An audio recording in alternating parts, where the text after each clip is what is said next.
Bonjour à tous, aujourd'hui on est lundi 26 février et puis je vais faire un nouveau point de lecture, un peu de la papote. Comme il y a 2 semaines j'avais fait, je vous avais montré un peu ce que j'avais déjà lu pour le mois de février, ce qui était en cours. Et là je vais faire un peu la suite de ce qui avait été fait.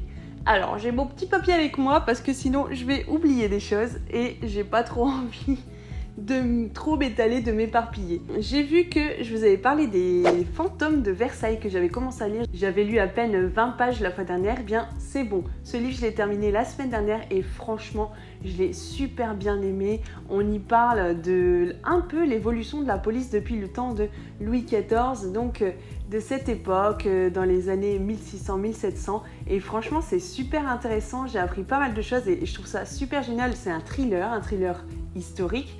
Et on apprend un peu des choses qui se sont passées donc à l'époque et qui ont fait un peu évoluer notre société. Et quand on voit ce qui est aujourd'hui en place dans la police, dans les manières dont ils font leurs enquêtes, tout ce qui est aussi technique, les moyens qu'ils ont maintenant, on voit que c'est grâce quand même à des petites choses qui ont été faites forcément les années qui ont précédé.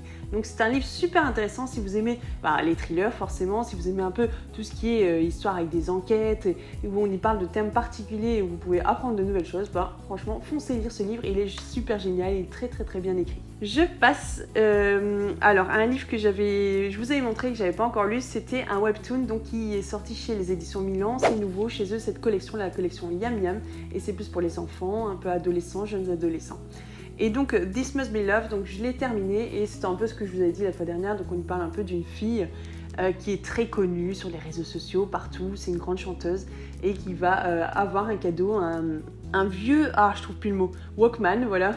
Moi j'ai connu, un Walkman où en fait elle va appuyer sur un bouton et va se retrouver dans le temps, dans une autre époque où elle va rencontrer un chanteur qui a été célèbre à son époque mais mort à elle, donc à son époque à elle, et donc dans l'époque où elle va, il est vivant mais il est sur le point d'arrêter la musique. Donc elle va essayer de faire en sorte qu'il n'arrête pas parce que forcément il a réussi dans son époque à elle. Voilà, il y a des choses qui vont se passer et tout va pas être rose forcément, mais c'est une histoire vraiment sympa, les illustrations sont pas mal aussi, on dirait un peu que c'est fait un peu sous forme de crayon, je vous remontrerai un peu, je filmerai un peu les webtoons pour que vous puissiez mieux voir les images, si je le montre là ce sera pas super génial. Mais c'était sympa, donc un peu pour les jeunes adolescents. Je vous avais parlé d'un livre que je lis quand je suis à mon bureau, quand je fais des petites pauses, je lis 2-3 pages. Par exemple, quand je fais mes montages, lorsqu'il y a des téléchargements qui sont un peu difficiles, qui prennent du temps, je prends 2-3 pages sur un bouquin qui est au-dessus de mon bureau. Et c'était Les couleurs des sentiments. Alors où est-ce que je l'ai mis? J'ai tout mis ici. Voilà, super. Les couleurs...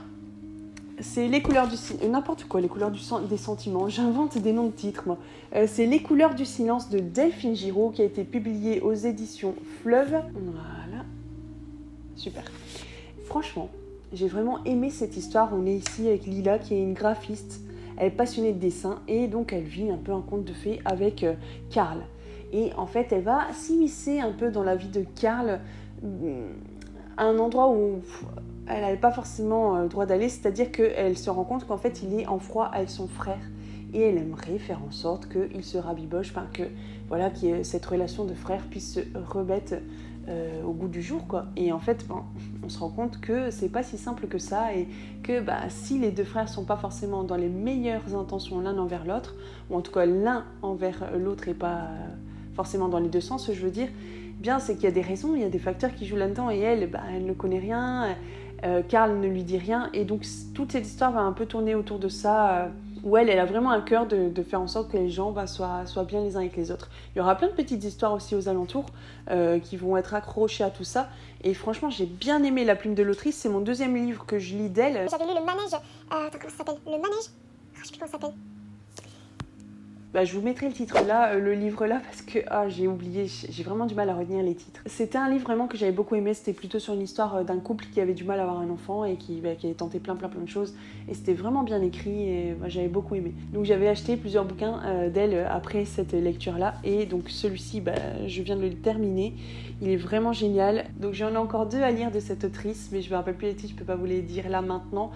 Je vous mets les images là, comme ça sera plus simple. Donc une très belle découverte ce bouquin là. Et franchement, je le conseille si vous aimez lire un peu des livres contemporains qui parlent un peu de famille, d'histoire entre frères, histoire de couple aussi, donc il y a un peu de romance aussi. C'est pas forcément le point le plus central parce qu'il y aura forcément les histoires de famille autour. Mais j'ai bien aimé, on y parle aussi de reconstruction, de plein de choses. De toute façon, j'en parlerai un peu plus peut-être dans le bilan du mois de février qui sera plutôt la semaine prochaine, je pense. Parce que je lis vraiment jusqu'à la fin du mois de février pour ensuite faire le montage, tourner et faire le montage. À lire, franchement, à lire. Donc c'est tous les livres dont je vous avais parlé la fois dernière, que j'étais en cours de lecture et que je viens de terminer.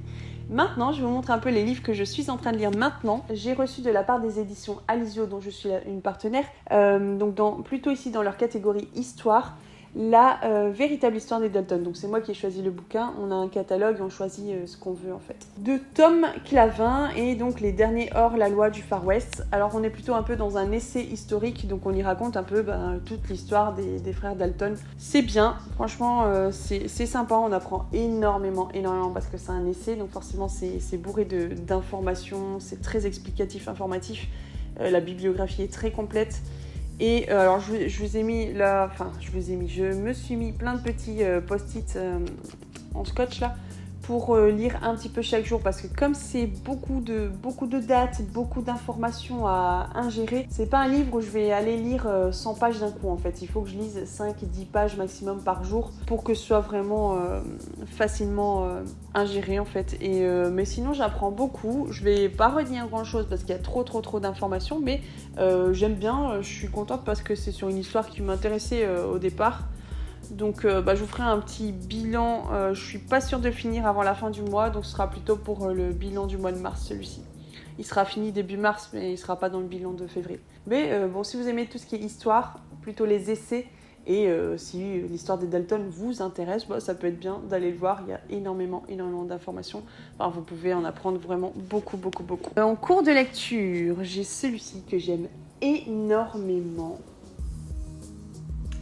C'est la nouvelle série de Cozy Mystery de H.Y. Anna, qui a écrit notamment la série très, connue pour ceux qui lisent des Cozy Mystery, L'été meurtrier d'Oxford, dont je pense qu'il y a 12 ou 13 tomes et c'est la fin après ça. Moi je pense que j'ai lu le 4e tome et il faut que j'aille lire plus loin. Ici donc c'est une nouvelle saga et par contre il y aura moins de tomes si je me souviens bien. Par contre j'ai oublié de faire ma petite recherche, il y en aura peut-être 5-6, je mettrai là l'information. J'aime beaucoup parce qu'en fait on y parle d'une jeune londonienne qui s'appelle Poppy et elle a plein de rêves en tête, mais bon elle vit une situation... Elle n'est pas dans la meilleure des situations, on va dire, professionnelles. Elle a une chef qui est vraiment un peu tyrannique, donc elle est assistante. Et en fait, elle n'est pas du tout épanouie dans son travail. Ça se passe pas super bien. Sa mère est décédée il y a peu de temps, donc elle vit avec une dame qui les avait un peu, qui leur sous-louait un logement, qui fait un peu le rôle de maman finalement. Elle est un peu mère poule avec elle, donc c'est très bien, ils ont une très bonne relation. Et elle se rend compte que il y a un héritage qu'elle va avoir de sa grand-mère qu'elle n'a jamais connue parce qu'elle avait coupé les ponts avec sa mère à elle. Et donc elle va hériter d'un cottage dans le Oxfordshire, dans la campagne, et avec un peu une pépinière. Et le truc, c'est que elle peut hériter du cottage seulement si elle reprend la pépinière. Si elle ne le fait pas, eh bien, elle ne pourra pas. Elle peut revendre, par exemple, et avoir l'argent pour elle. Elle y va, elle va voir un peu comment c'est, et elle se rend compte qu'il y a un cadavre dans le jardin. Et donc, toute l'histoire va commencer à partir de là. Elle va essayer de résoudre l'affaire parce qu'elle a l'impression que la police ne va pas forcément voir les bonnes personnes. Donc, c'est un peu le même genre que L'été meurtrier d'Oxford, mais on est dans un tout autre environnement. On n'est pas dans un salon de thé. On est vraiment à la campagne et j'aime beaucoup parce que ça me fait penser un peu à ma vie ici, à la campagne. J'aime bien, elle parle de nature, de fleurs, j'aime beaucoup les fleurs, la nature, tout ça, les plantations. Donc je pense que c'est vraiment une série que je vais continuer. Là je suis à la page 261 sur 328, donc je suis quasiment à la fin. À mon avis il sera terminé ce soir, donc il sera dans mon bilan du mois de février. Franchement, j'aime beaucoup. Si vous aimez les Cozy Mysteries, si vous aimez un peu l'histoire un peu cool, il y a quand même du meurtre, tout ça, mais c'est vraiment léger, c'est pas le plus important en fait. C'est l'enquête qui est faite un peu autour et par une personne qui n'est pas de la police, donc c'est vraiment sympa. J'aime beaucoup et je pense que si vous aimez ce genre de livre, vous pourrez aimer cette série-là. Je suis un peu en type vlog, donc je me suis mise dans mon salon parce que tous mes bouquins sont un peu dans mon salon. Alors il y a un petit peu de soleil, waouh, c'est super génial, il y en a tellement pas beaucoup en ce moment. Donc bon, vous allez voir ma tête qui va changer un peu de couleur, mais bon. tant pis, c'est comme ça fait du bien d'avoir du soleil et puis on va pas s'en priver non plus. Au niveau des lectures en cours, et donc je vous avais parlé du livre qu'on lit en lecture commune avec donc la chaîne ici et aussi sur Instagram. En l'occurrence, on est deux à lire ce livre-là, avec Carla qui me suit aussi sur la chaîne. Donc Le secret le plus sombre de Carla Buckley, c'était elle qui m'avait proposé de le lire ensemble et c'était vraiment une très belle initiative de sa part. Franchement, ici on est dans un thriller, donc c'est chez les éditions Charleston Noir, j'en ai parlé vite fait la fois dernière, mais j'étais vraiment aux 20 premières pages quand je vous en ai parlé dans l'autre vlog. On est dans un thriller où on a la famille Latimore avec Eve la maman, donc qui est un peu celle qui régit la famille parce que le père travaille à Washington, donc dans un autre état. Et c'est elle qui s'occupe un peu des enfants, donc son grand, hein, son fils a 14 ans et sa fille elle est plus âgée, elle doit être en dernière année de lycée je pense. Mais son fils a une maladie vraiment très rare où en fait il ne peut pas être exposé au soleil sinon il peut mourir. Donc en gros, il vit à l'intérieur de la maison, ils ont un peu tout barricadé, tout doit être noir. Il faut mettre des systèmes de lampes sans halogène, sinon ça peut être très très grave pour lui. Donc en fait, il peut pas avoir une vie normale quoi. Donc la mère, elle est très très très très protectrice sur son fils et elle fait tout pour que il ne soit pas exposé aux choses qui peuvent le faire mourir. C'est une maladie qui fait que on peut pas vivre longtemps. Donc en gros, ils arrivent à peu près vers 20 ans et après voilà, ils meurent. Donc c'est pas le plus gros de l'histoire, mais on en parle énormément. Mais en fait, il se passe que il va se passer quelque chose de grave autour de cette famille et toute la vie de la famille va peut-être exploser à cause de cette situation, de ce drame. Et donc ce qui est bien dans cette histoire, c'est qu'en fait on a le point de vue de chaque personnage. Donc en gros chaque chapitre porte le nom d'un des personnages donc, de la famille. Donc par exemple David, le père, on va avoir l'histoire qui est vue par son point de vue à lui. Ensuite on aura le point de vue de la maman, du fils.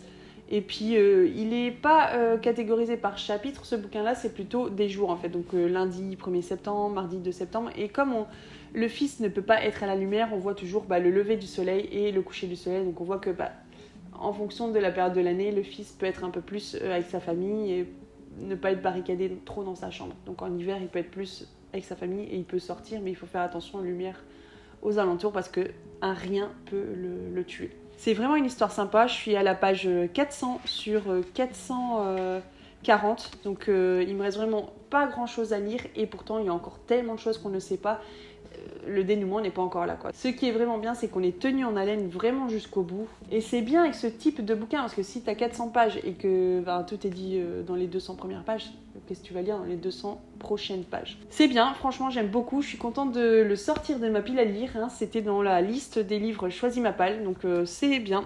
Un bouquin qui va sortir et c'est pas plus mal. Et d'ailleurs, je vais faire la transition avec le bouquin qui sera lu le mois prochain. Donc je vous rappelle que dans la précédente vidéo sur le point lecture que je vous mets là, si vous voulez aller la voir, j'avais pioché dans ma pioche à lire, donc des livres que vous avez choisis pour moi, Le Jardin au clair de lune, aux éditions Charleston et qui a été écrit par Corinna Baumann. Donc c'est une autrice que je n'ai jamais lue, donc je ne connais pas du tout son écriture, sa plume. On est ici dans un livre qui fait aussi un peu plus de 400 pages. Donc je vous lis la 4e de couverture parce que je sais même plus trop de quoi ça parle. Après le succès de L'île aux papillons, découvrez le nouveau roman de Corinna Baumann. Le jour où un étrange vieil homme lui offre un violon orné d'une rose qui aurait appartenu à sa famille, Lily Kaiser voit sa vie basculer. Quelle énigme renferme l'instrument et la partition intitulée Le Jardin au clair de lune dissimulé à l'intérieur. De Berlin à Londres, en passant par l'Italie, ses recherches vont mener Lily jusqu'à Sumatra, une île d'Indonésie, intense au riche passé colonial. Des plantations de canne à sucre aux concerts éblouissants, Lily met ses pas dans ceux de deux violonistes virtuoses, Rose et Hélène, qui ont enchanté les foules 100 ans plus tôt.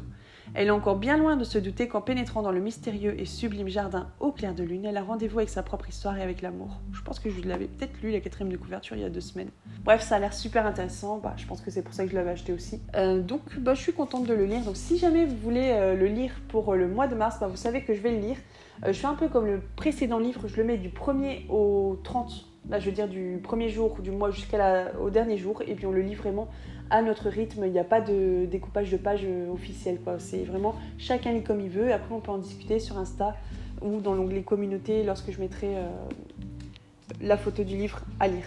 Donc si vous voulez lire, que vous l'avez, peut-être vous l'avez dans votre pile à lire, n'hésitez pas, on va le lire au mois de mars. Et je vais lire aussi en lecture commune encore au mois de mars un autre livre qui est de, pareil, la vidéo Choisis ma palle, que quelqu'un a choisi pour moi. Et Donc une personne l'a dans sa pile à lire et m'a proposé de le lire au mois de mars avec elle. Donc on le commence le 1er mars et pour cette fois-ci, pour ce livre-là, on va le lire en une semaine. Donc 1er mars jusqu'au 7 mars inclus. Donc c'est Tout ce que tu vas vivre de Lorraine Fouché aux éditions Le Livre de Poche et il fait quand même à peu près 320 pages. Bon, il devrait se lire assez rapidement et donc de quoi ça parle? Le cœur du père de Dom cesse de battre dans les bras d'une femme qui s'éclipse après avoir ouvert au secours. Orphelin à 15 ans, Dom tente de recoller les morceaux et se lance sur la piste de cette mystérieuse amoureuse. Mais un nouveau coup de tonnerre éclate lorsqu'il reçoit les condoléances d'un inconnu qui aurait rencontré ses parents en Argentine, juste avant la naissance de leur fille. Seulement voilà, Dom est fils unique. Cette révélation fracassante en enchaîne d'autres qui le conduisent à quitter son île de Groix pour aller doubler le Cap Horn, au pays des glaciers bleus, à la recherche de la vérité. Ça peut être intéressant, donc un peu un feel-good, un contemporain. Un autre livre qui sortira de ma pile à lire au mois de mars. Je vous ai parlé de The Ultimates, donc la lecture commune que j'ai faite avec mon mari sur un peu tout ce qui est Marvel. Et en fait, on y parle un peu, c'est un peu les Avengers, mais comme dans un monde parallèle. C'est pas vraiment les mêmes histoires. Donc c'est super intéressant. Et ce qui est bien, je vous filmerai les images, c'est que les images, elles sont vraiment super belles, très bien précises, il y a vraiment beaucoup de détails, beaucoup d'éléments, c'est super bien. Donc là, je l'ai terminé. Et mon mari a déjà entamé le 2e tome, je pense qu'il a presque fini. D'ailleurs, je l'ai ici, mais il est plus court. Donc je pense que je pourrais le lire en peut-être 1 heure ou 2 heures, ça devrait aller assez vite. C'est le tome 2 et donc il s'appelle Secret d'État.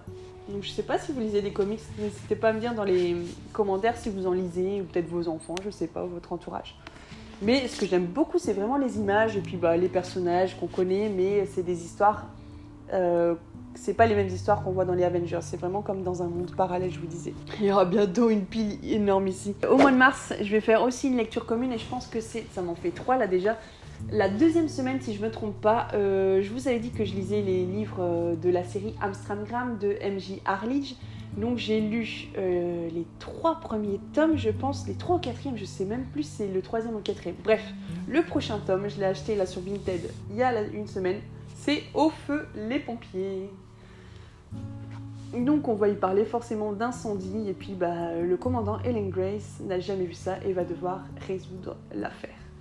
J'ai acheté sur le même compte Vinted, c'était un autre livre de cette série-là qui s'appelle À cache-cache, mais c'est pas la suite d'Au feu les pompiers.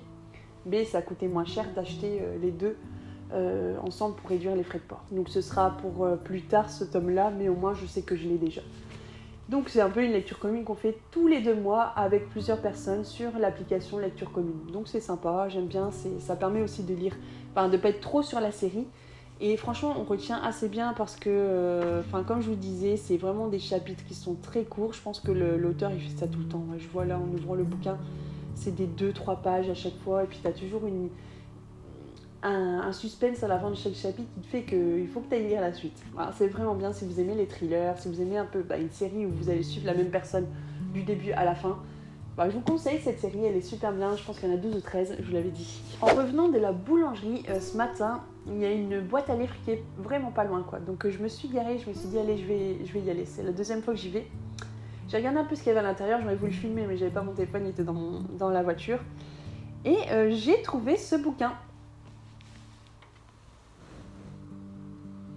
Alors qui est écrit par Chimamanda Ngozi et donc Adichie et qui s'appelle Americana. Et pour celles qui me suivent depuis un certain temps, vous pourrez aller voir la vidéo qui est ici, qui s'intitule, je pense, Ces femmes qui ont marqué la littérature. Et j'ai parlé de cette autrice-là, donc je n'avais pas encore lu ses bouquins, mais j'avais vu qu'elle avait fait quand même pas mal de choses intéressantes. C'est une femme qui vient du Nigeria, donc Ifemelu, qui quitte le Nigeria pour aller faire ses études à Philadelphie, donc aux États-Unis. Elle est jeune et inexpérimentée, elle laisse derrière elle son grand amour, Obinze, éternel admirateur de l'Amérique et qui compte bien la rejoindre.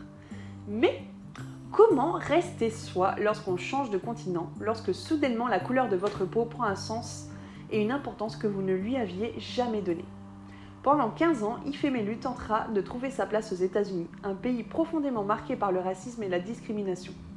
De défaite en réussite, elle trace son chemin pour finir par revenir sur ses pas, jusque chez elle au Nigeria. À la fois drôle et grave, doux mélange de lumière et d'ombre, Americana est une magnifique histoire d'amour, de soi d'abord mais également des autres ou d'un autre. De son ton irrévérencieux, Chimamanda Ngozi Adichie fait valser le politiquement correct et les clichés sur la race ou le statut d'immigrant et parcourt 3 continents d'un pas vif et puissant. J'en avais parlé parce qu'en fait c'est un bouquin qui a énormément fait parler de lui sur les thèmes que je viens d'évoquer là en vous lisant la 4e de couverture. Donc c'est un livre très très très connu et c'est une femme qui essaye vraiment de travailler pour combattre ces clichés là en fait, c'est le racisme, tout ça et l'immigration.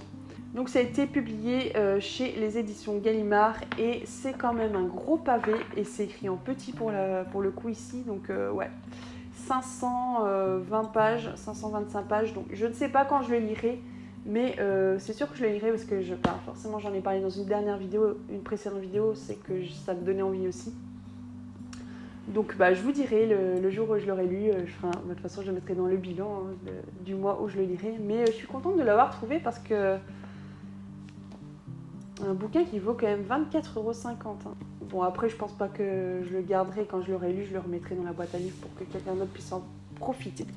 Donc c'est super, on peut faire vraiment des belles découvertes dans les boîtes à livres. Je vous montre un peu les 3 réceptions que j'ai eues aujourd'hui. J'ai eu donc Calderwood, qui est un roman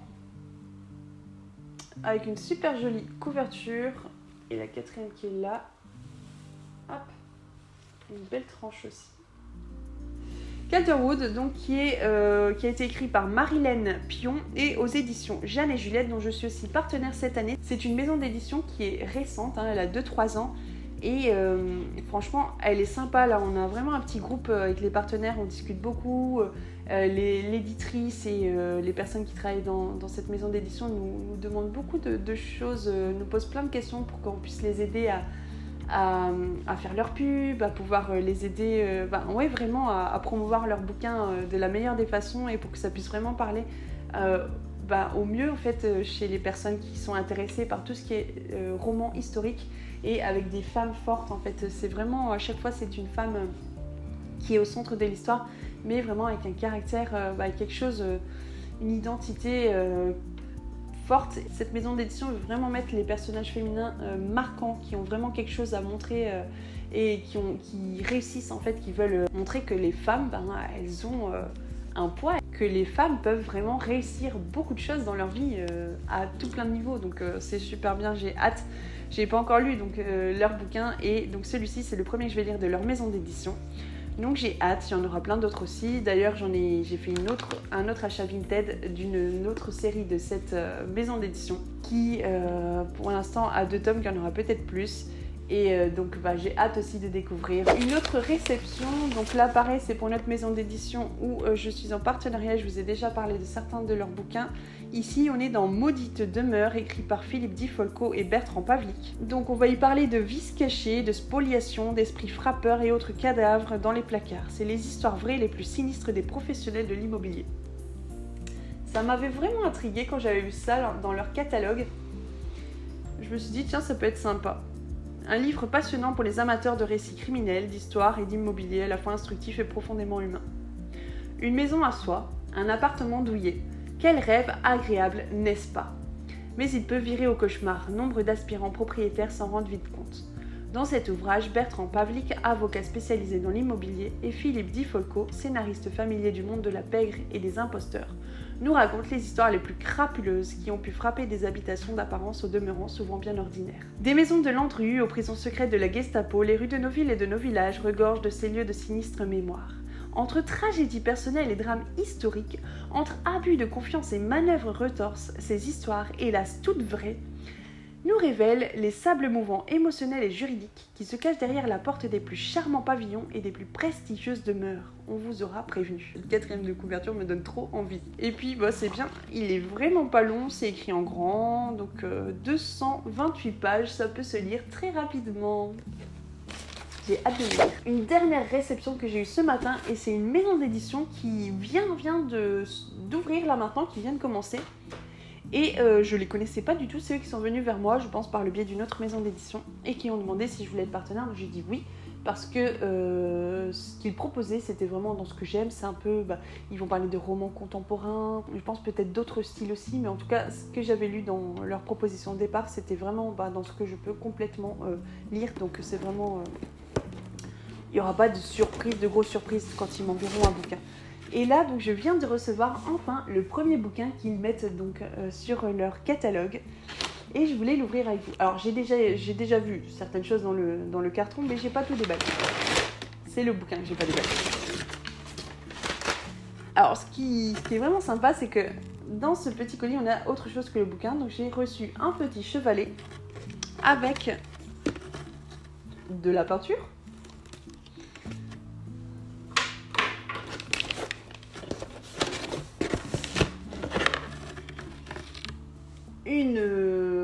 Un dessin à peindre. Hein. Alors, ce sera plutôt dans ce sens-là que ce sera. Je sais pas si vous voyez bien. Ouais, ça a l'air d'aller. Super. Et un pinceau. Par contre, il n'y a pas de numéro sur la peinture, donc je ne sais pas comment ça va se faire, mais je pense que c'est la couverture du bouquin. Et donc ici, j'ai le bouquin qui est super bien emballé. J'ai l'impression qu'on y voit le marque-page ici. J'ai déjà vu la couverture du bouquin sur leur site. Et vous aussi, je l'avais mis sur Insta. Voilà, donc c'est un joli marque-page, il est vraiment beau, j'aime énormément les couleurs qui sont mises. Donc c'est la maison d'édition Perséphone, vous pouvez aller voir leur Insta, ils viennent vraiment de commencer, c'est tout petit, mais pour les encourager, n'hésitez pas à aller vous abandonner, n'hésitez pas à aller vous abonner si ça vous dit. Et j'ouvre le paquet avec vous.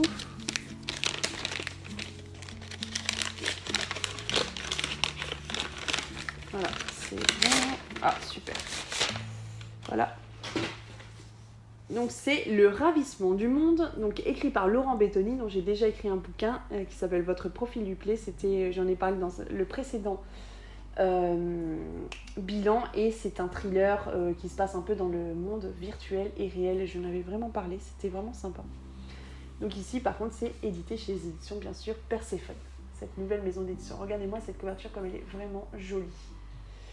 Et donc oui, c'est vraiment la même tête que sur... Voilà. Je vous lis la 4e de couverture. Alaïs, 25 ans, nourrit le rêve de devenir une grande artiste peintre. Lorsqu'elle quitte sa province pour Paris, elle est repérée par un galeriste influent et goûte enfin au succès. Mais un événement tragique survient et son monde s'effondre. Alaïs passe brusquement d'une vie où tout scintille à l'obscurité. Elle devra alors puiser dans des forces insoupçonnées pour reconstruire son destin et redonner forme à son art. Et donc on dit ici que Laurent Bettoni, donc l'écrivain, est un romancier qui mêle les genres entre littérature noire et littérature blanche. Ces récits nous interrogent sur les dysfonctionnements de notre société et les travers de la nature humaine. Il est assez épais le bouquin, il fait 300 pages, bon c'est assez aéré à l'intérieur. J'ai tellement envie de le lire. Vous avez vu, j'ai quand même pas mal de bonnes lectures là qui arrivent, c'est génial. Donc, je suis contente de pouvoir enfin découvrir cette maison d'édition, en tout cas ce qu'ils proposent en bouquin. J'ai reçu d'autres bouquins entre temps, mais si je vous montre tout ça va faire beaucoup, je ferai peut-être une vidéo là-dessus la fois prochaine. Je pense que j'ai tout dit pour aujourd'hui. Dites-moi dans les commentaires si peut-être un des livres que je vous ai présenté ici vous fait envie, si vous avez envie de lire un des bouquins que j'ai proposé pour les lectures communes. Je mettrai vraiment un petit écriteau dans le lien communauté avec les 3 bouquins et les dates. Donc il y en a un, c'était Tout le mois, donc c'était Le clair de lune, je ne sais plus le titre. Ensuite il y en a un, on commence là le 1er mars et c'est juste sur une semaine, donc c'est le livre de Laurel Fouché. Et le deuxième, c'est la 2e semaine si je me trompe bien, donc là c'est le tome 4, je pense, ou 5 de la série de Ellen Grace, donc de M.J. Harlich. Je vous souhaite de passer une très bonne journée. On est lundi, on a toute la semaine encore à vivre. Je vous revois dans une prochaine vidéo, donc ce sera pour samedi. Je pense que pour samedi, je vous montrerai un peu ma pile à lire du mois de mars. Donc tous les bouquins là que je dois terminer et en tout cas lire pendant le mois de mars. Et ça pourrait être intéressant de faire un comparatif avec le bilan du mois de mars quand il sera fait, voir si j'ai vraiment lu tout ce que j'avais prévu de lire. De toute façon, il y a toujours des surprises, il y a toujours des choses que je ne vais pas lire, il y a des choses que je vais changer, bref, je pense que vous êtes un peu pareil. N'hésitez pas à me le dire aussi un peu si vous prévoyez des piles à lire pour les jours à venir ou pas. Après ça, je le fais surtout pour les services de presse parce qu'il y a des dates un peu à respecter. Quand c'est libre, je lis quand je veux. Mais après, les livres que je choisis dans ma palle et que vous choisissez pour moi aussi, c'est plus cool aussi, donc c'est bien. Il y a vraiment un mélange et c'est ça qui est sympa aussi. Je vous souhaite de passer une très bonne journée, portez-vous bien, prenez soin de vous surtout et à très bientôt. N'hésitez pas à vous abonner, à liker, à partager pour que la chaîne puisse grandir et qu'elle puisse être partagée au maximum. À très bientôt, c'était les mots d'or.